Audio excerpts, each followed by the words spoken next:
তোমরা যারা বিজ্ঞান বিভাগ থেকে এসএসসি 25 দিবা তাদের পদার্থবিজ্ঞান বইয়ের দুইটা খুব ইম্পর্টেন্ট প্রশ্ন যেগুলো হচ্ছে অনুধাবনমূলক প্রশ্ন এসে থাকে।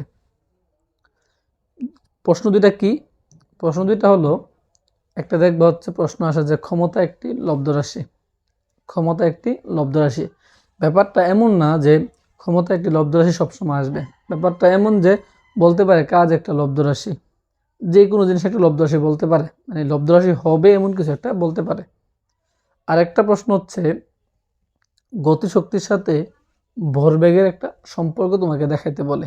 পাশাপাশি যখন ভরবেগের সাথে গতিশক্তির সম্পর্কটা দেখাইবা তখন এখান থেকে একটা বা একটা এমসিকিউ এসে থাকে। পাশাপাশি এই প্রশ্নটা অ্যাডমিশন টেস্টও ইম্পর্টেন্ট। তাহলে আসো এই দুইটা সমস্যা নিয়ে আজকের ভিডিওতে আমরা কথা বলবো। প্রথম যে প্রশ্নটা সেটা নিয়ে যদি কথা বলি, সেটা হচ্ছে আমরা ভরবেগের সাথে গতিশক্তির সম্পর্কটা দেখানোর চেষ্টা করব। এটা খ নম্বরের জন্য খুবই ইম্পর্টেন্ট এবং তুমি যখন অ্যাডমিশন টেস্ট দিবা সেইখানেও ইম্পর্টেন্ট। তাহলে তুমি যদি দেখো প্রশ্নটা কি, আমাদের ভরবেগের সাথে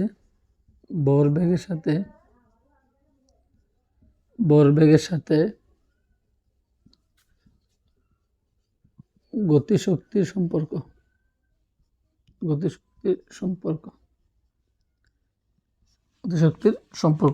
তাহলে ভরবেগের সাথে গতিশক্তির সম্পর্ক যদি তোমাকে বলা হয় তখন তোমাকে অবশ্যই জানতে হবে ভরবেগটা কি। তোমরা সবাই জানো already, P equal M V. এই পি হচ্ছে কি ভরবেগ, যেটাকে আমরা বলি মোমেন্টাম বা হচ্ছে ভরবেগ। এম হচ্ছে কি ভর, ভি হচ্ছে বেগ, বেগ মানে হচ্ছে কি ভেলোসিটি, ভর মানে হচ্ছে মাস। তাহলে এই ভর যেহেতু আছে এবং বেগ আছে, তাহলে ভর এবং বেগের গুণফল আমরা কি বলবো? ভরবেগ বলবো। ঠিক আছে।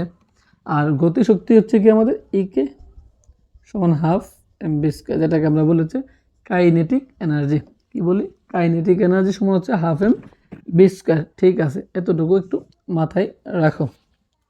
যেহেতু বলছে গতিশক্তির সাথে একটা ভরবেগের সম্পর্ক দেখাও, তাহলে আমরা যদি চিন্তা করি লিখবা যে আমরা জানি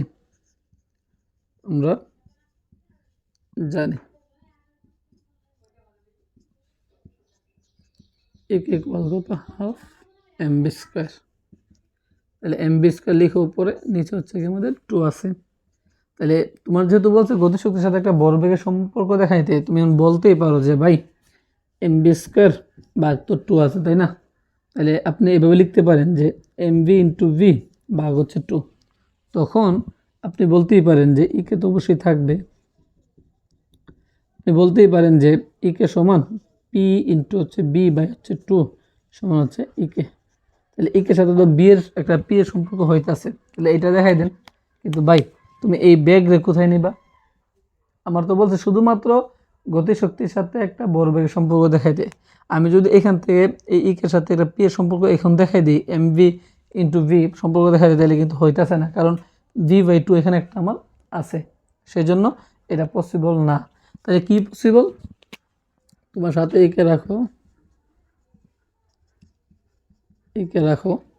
তাহলে এম ভি স্কোয়ার বাই 2 আছে, তার মানে এখানেও একটা কি করো, উপরে নিচে এম দ্বারা গুণ করো। এম ভি স্কোয়ার ভাগ হচ্ছে কত? এম রাখো। উপরে নিচে কি করো? এম দ্বারা গুণ করো। কেন গুণ করবো এম দ্বারা? মনে রাখবা এখানে একমাত্র পি থাকতে পারবে, লবে একমাত্র কি থাকতে পারবে? পি থাকতে পারবে। তাহলে এই এম দ্বারা যখন উপরে নিচে গুণ করছে, আবার তুমি যদি এই এম কাটো, তাহলে কিন্তু আবার আমি আগের লাইনটা ফিরে পাবো। তাহলে কি লিখতে পারি আমরা? ইকে ইকুয়াল এম গুণ করলে হচ্ছে এম স্কোয়ার, আর বি স্কোয়ার, নিচে কত আমাদের একটা 2m আছে আমার কাছে, আছে না? তাহলে এইখানে তুমি কি লিখতে পারবা? ইকে ইকুয়াল এম ভি লিখতে পারবা, তার একটা হোল স্কোয়ার লিখতে পারবা, নিচে হচ্ছে একটা 2m তোমার কাছে আছে। এই সমান সমান একটু খেয়াল রাখবা কোথায় দিচ্ছ। একে হচ্ছে এখানে। তাহলে এই এম ভি স্কোয়ার বুঝিয়ে লিখি একটু আমরা, এম ভি তার কত? Whole square. তাহলে ইকে ইকুয়াল কি পাইলাম আমরা? এম ভি হোল স্কোয়ার, কারণ এম স্কোয়ার বি স্কোয়ার যেই কথা, এম ভি তার হোল স্কোয়ার কিন্তু একই কথা। ঠিক আছে, এখন এই এম বির জায়গায় আমরা কি বসাইতে পারি? এম বির জায়গায় কি পি বসাইতে পারি না আমরা?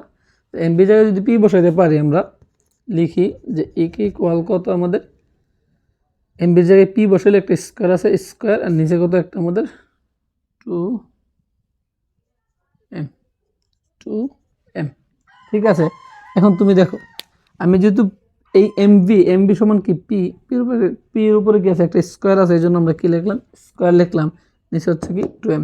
তাহলে তোমরা বলো যে গতিশক্তির সাথে একটা সম্পর্ক হয়েছে কিনা, এই গতিশক্তির সাথে সম্পর্ক হয়েছে কিনা। কি সম্পর্ক হয়েছে ভাই, মনে রাখবা তোমাদেরকে যখন পড়াইছি আমরা, বা স্যাররা যখন তোমাদেরকে পড়াইছে A=v/t তোমাদেরকে পড়াইছে আশা করি।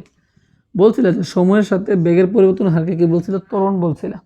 তখন এই বি এর সাথে টি এর সম্পর্ক তুমি বলছিলে বি সমানুপাতিক টি বলছিলা, পাশাপাশি এর সাথে বি এর সম্পর্ক তুমি কি বলছিলা, এর সমানুপাতিক বি। তার মানে এর সাথে বি সম্পর্ক সমানুপাতিক, টি এর সাথে বি সম্পর্ক কি সমানুপাতিক। ঠিক সেম কথা ভাই, ইকের সাথে পি স্কয়ার সম্পর্কটা কি আমাদের সমানুপাতিক। যেহেতু আমাকে বলা হয়েছে যে গতিশক্তির সাথে ভরবেগের সম্পর্কটা কি, তাহলে গতিশক্তির সাথে ভরবেগের একটা সম্পর্ক দাঁড় করাইলাম, আমরা একটা সূত্র দাঁড় করাইলাম, ইকে ইকুয়াল পি স্কয়ার বাই কত 2m। ঠিক আছে, এখন গতিশক্তির সাথে ভরবেগের সম্পর্ক তো দাঁড়ালাম, সূত্র তো দাঁড় করাইলাম, কিন্তু এই গতিশক্তির সাথে এই ভরবেগের সম্পর্কটা কি, এটাই তো প্রশ্ন। তাহলে আসো, তাহলে এর সাথে যদি বি যদি সমানুপাতিক হয়, তাহলে ইকের সাথে এই পিও কি সমানুপাতিক, ইকে সমানুপাতিক হচ্ছে আমাদের কত পি স্কয়ার, ইকে সমানুপাতিক কত আমাদের পি স্কয়ার। ঠিক আছে, আচ্ছা এখন প্রশ্ন হয় ইকের সাথে পি স্কয়ার সমানুপাতিক মানে হচ্ছে গতিশক্তি তার ভরবেগের বর্গের সমানুপাতিক। গতিশক্তির সাথে ভরবেগের সম্পর্কটা কি, গতিশক্তির সাথে ভরবেগের সম্পর্ক হচ্ছে গতিশক্তির সাথে ভরবেগের বর্গের কি সমানুপাতিক, গতিশক্তির সাথে ভরবেগের বর্গের সমানুপাতিক। মনে থাকবে কথা। ঠিক আছে, বুঝলাম যে ভাই এটা তো বুঝলাম। এখন প্রশ্নটা কি কি উপায় আসতে পারে, এটা হচ্ছে তোমাকে যদি বলা হয় যে ভরবেগের সাথে গতিশক্তির সম্পর্ক দেখাও বা গতিশক্তির সাথে ভরবেগের সম্পর্ক দেখাও, তখন সুন্দর করে এটা আসবা, এতটুকু আসবা, এই এতটুকু আসার পর সুন্দর করে এই লাইনটা লিখে দেবা। এই লাইনটা লেখার পর বলবা সুতরাং বলা যায় গতিশক্তি ভরবেগের বর্গের কি সমানুপাতিক। কি বলবা লাস্টে সুতরাংয়ের পরে, গতিশক্তি ভরবেগের বর্গের সমানুপাতিক। আশা করি সম্পর্ক দেখতে পারছো। এখন প্রশ্নটা কিভাবে আসতে পারে, প্রশ্নটা হচ্ছে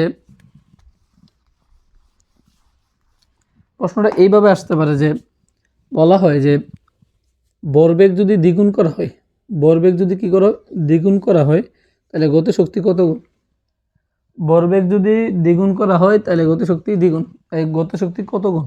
এখন তোমাদের মাথায় চিন্তা আসবে যে যদি তোমরা এটা না পারো, তখন তোমাদের মাথায় চিন্তা আসবে এমন যে গতিশক্তির সাথে ভরবেগের সম্পর্ক, গতিশক্তির সাথে তো আমাদের হাফ mv স্কয়ার জানি আমরা, গতিশক্তির সাথে তো আমরা ভরবেগের সম্পর্ক জানি না। যদি তুমি এই সূত্র না পারো, আর যারা পারবা তারা তো দেখেই বলতে পারবা যে গতিশক্তির সাথে ভরবেগ সম্পর্ক সমানুপাতিক, মানে বর্গের সমানুপাতিক। আমি যদি ভরবেগ যদি দ্বিগুণ করি তাহলে গতিশক্তি কত হবে, স্বাভাবিক হিসাব, ইকে সমানুপাতিক কত, পির মান কত 2 স্কয়ার, মানে 2 স্কয়ার থাকার কারণে কি একটা 2 স্কয়ার, তাহলে তুমি লিখতেই পারবা ইকে সমানুপাতিক কত 4। যদি গতিশক্তি কত গুণ করা হয়, 2 গুণ, ভরবেগ যদি 2 গুণ করা হয় তাহলে গতিশক্তি কত 4। যদি বলা হয় গতিশক্তি ভরবেগ যদি 1/3 করা হয় তাহলে গতিশক্তি কত গুণ, তাহলে ইকে সমানুপাতিক কত 1/9, তাহলে 9/1 হয়। বুঝছি। তাহলে এই টাইপের প্রশ্নগুলো আসতে পারে, একটু মাথায় রাখবা তোমরা। তাহলে এই ছিল তোমাদের গতিশক্তির সাথে একটা ভরবেগের সম্পর্ক। আমরা এখন যেটা দেখব সেটা হচ্ছে ক্ষমতা একটি লব্ধ রাশি।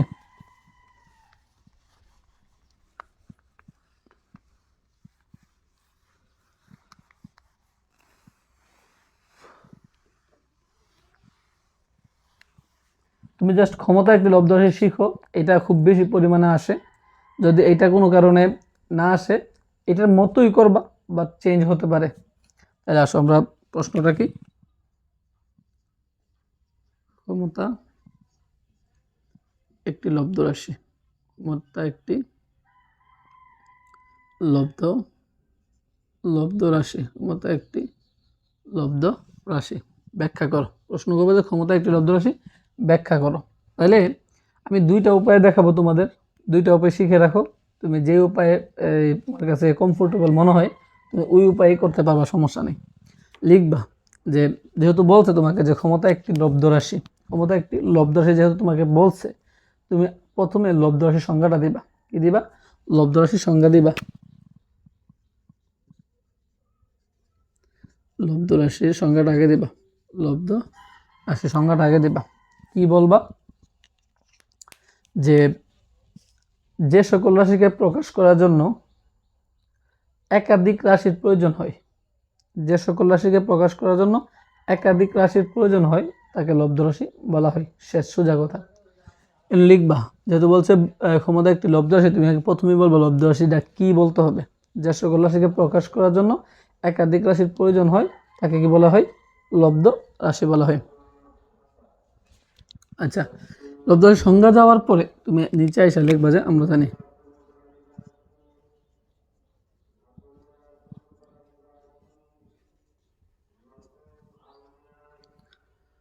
আমরা জানি P ইকুয়াল ডাব্লিউ বাই কত? টি। ক্ষমতা ইকুয়াল কত? ডাব্লিউ বাই টি, মানে কাজ বাই সময়। ডাব্লিউ মানে কি? কাজ। কাজ মানে কি? এফ এস বাই কত? টি। ক্ষমতা ইকুয়াল কাজ ইকুয়াল কত জানি আমরা? F S. এফ মানে কি? বল, এবং এস মানে কি? সরণ, আর টি মানে কি? সময়। তুমি এফ ইকুয়াল কি জানো? তুমি এফ ইকুয়াল কি জানো? এম এ, এস নিচে কত? একটা টি। এবং তুমি এ ইকুয়াল কি জানো? এম এ মানে কি? ভি বাই টি জানি, এবং একটা এস আছে তোমার কাছে, নিচে কত? একটা টি আছে তোমার কাছে। ঠিক আছে, তারপর আসো, এই টি আসবে কি নিচে, তাহলে তুমি লিখতে পারবে এমন যে এম ভি এস ভাগ হচ্ছে কত আমাদের টি স্কোয়ার। যেহেতু এই টি নিচে আসবে তখন টি টি গুণ করলে টি স্কোয়ার দাঁড়াইব। তারপর আসো, এম রাখো, এই বি মানে কি? এস বাই টি জানি, একটা এস জানি, টি স্কোয়ার জানি আমরা, এই টি আসবে কি নিচে, তখন লিখতে পারো এম এস স্কোয়ার, নিচে কত আমাদের টি কিউব। তাহলে এ হচ্ছে তোমাদের ক্ষমতা একটি লব্ধ রাশি। তুমি আরেকবার লক্ষ্য করো, ডাব্লিউ মানে কি? কাজ। কাজ সমান কি? F S. এফ মানে কি? বল। বল সমান কি? M A. এ মানে কি? ত্বরণ। ত্বরণ মানে কি? V by T. টি আসছে নিচে, তখন এই ভি মানে কি? বেগ। বেগ মানে কি? S by T. টি আসছে নিচে, এবং এস এবং এস গুণ করলে কি আমার? S square. এবং টি যখন নিচে আসছে তখন কি হয়? টি কিউব। যখন তুমি এই ফর্মেটে করবা, যখন তুমি এই ইংলিশে করছো, মানে মানে এই লব্ধ রাশিটা প্রমাণ করে দেখাইছো, তখন তোমার মনে রাখতে হবে, তোমার লিখতে হবে যে পি কি। এক সাইডে লিখে দিতে হবে যে পি ইকুয়াল ক্ষমতা, ডাবল ইকুয়াল হচ্ছে আমাদের কি? কাজ। লেখা দিয়ে আসতে হবে কিন্তু যদি ইংলিশে করো। আর হচ্ছে টি হচ্ছে কি আমাদের সময়, এ মানে হচ্ছে আমাদের ত্বরণ, বি মানে হচ্ছে আমাদের বেগ, এস মানে হচ্ছে আমাদের সরণ। এটা সাইড নোটে দিয়ে আসতে হবে তোমাদের, তোমরা যদি এইভাবে করো, ইংলিশে করো। আর তোমরা যদি বাংলাতে করো, তোমরা যদি বাংলাতে করতে চাও তাহলে কিভাবে করবা? আমরা জানি লেখার পর, এই লব্ধ রাশি লেখার পর আমরা জানি লেখার পর লিখবো হচ্ছে ক্ষমতা। ক্ষমতা ইকুয়াল কাজ বাই সময়। কাজ বাই সময়। কাজ মানে কি? একটু কি পড়ছি আমরা? F S. এফ মানে কি? বল। এস মানে কি? সরণ। লিখো বল ইন্টু হচ্ছে কি আমাদের সরণ। সময় তো থাকুক আমার কাছে। আবার বল সমান আমরা একটু কি পড়ছি আমরা? বল সমান পড়ছি হচ্ছে এম এ। এম মানে হচ্ছে ভর, আর এ মানে কি? ত্বরণ পড়ছি আমরা, আর এস তো আছে সরণ। নিচে কত আমাদের একটা সময় আছে, কিন্তু এখানে লক্ষ্য করো, তাহলে ভর থাকুক। আর ত্বরণ মানে আমরা কি জানি? বেগ বাই সময় ইন্টু কত? সরণ, নিচে কত আমাদের একটা সময়। সময় নিচে নিয়ে আসো, ভর ইন্টু বেগ ইন্টু সময় নিচে আসলে কি হবে আমাদের? সময় স্কোয়ার দাঁড়াইব, সময় স্কোয়ার। আবার বেগ সমান তুমি কি জানো? সরণ বাই সময় জানো, ভর ইন্টু সরণ বাই সময় জানো, ইন্টু হচ্ছে সরণ জানো, নিচে হচ্ছে আমাদের কি? সময় স্কোয়ার জানো। এই সময় যদি নিচে আসে তখন কি দাঁড়াইব? ভর ইন্টু এই সরণ এবং এই সরণ গুণ করলে কী দাঁড়াইব, সরণ স্কয়ার দাঁড়াইব আমাদের একটা স্কয়ার, আর এই সময় যদি নিচে আসে তখন কী দাঁড়াবে, সময় কিউব দাঁড়াইব। এই হচ্ছে তোমাদের কি ক্ষমতা একটি লব্ধ রাশি। ক্ষমতা জায়গায় আসতে পারে কাজ একটি লব্ধ রাশি। কথা বুঝছো? তুমি যদি বাংলাতে করো এইভাবে করবা, তুমি যদি ইংলিশে করো প্রথমত প্রমাণ করার পর এক সাইড নোটে তুমি সব দিয়ে দিবা যে কোনটাকে তুমি কি বলতেছো। ঠিক আছে? তাহলে এই ছিল তোমাদের গতিশক্তির সাথে একটা ভরবেগের সম্পর্ক দেখাইছি আমরা ডিটেলস। এটা আরেকটা হচ্ছে কি ক্ষমতা একটি লব্ধ রাশি বা যে কোনো রাশি বলতে পারে যে একটা লব্ধ রাশি। যদি লব্ধ রাশি হয় তুমি সংজ্ঞা দিয়ে বা আগে দিয়ে এই সেম ফরম্যাটে সমাধান করবা। আশা করি এই দুইটা প্রশ্ন আসলে বা এই দুইটা প্রশ্ন থেকে যদি ঘুরে প্রশ্ন আসে তোমরা পারবা। ধন্যবাদ সকলকে।